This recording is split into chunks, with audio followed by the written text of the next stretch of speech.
Hello everyone and welcome back to another daily tutorial video, and today I'm going to be showing you how to download and install WinRAR for your Windows machine. So, what you want to do is go over to your browser. In my case I'm using Chrome, but this will work for basically any browser. You want to go to the search bar and just type in WinRAR, and right here we have WinRAR. So, you want to look for the website www.winrar-rar.com. So, just click on the link right here, and you want to click on Download WinRAR.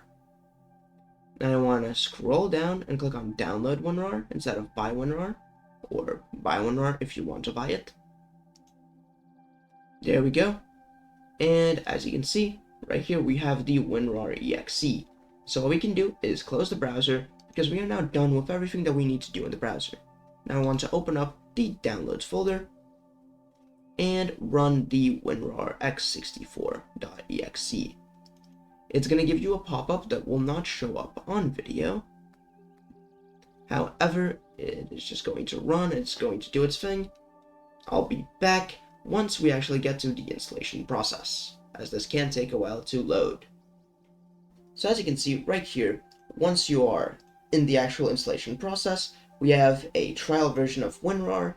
This is actually sort of a lie. It allows you to use the software permanently just by clicking the X on the purchase pop-up. However, it is always suggested to purchase the software anyway, just out of courtesy. But here we have the full agreement for WinRAR.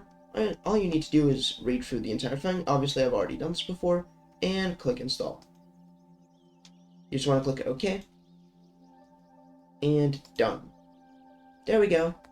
We have now finished everything we needed to do, and that is how to download and install WinRAR for your Windows machine. You might need to restart for the application to work properly, but that's how you actually download WinRAR.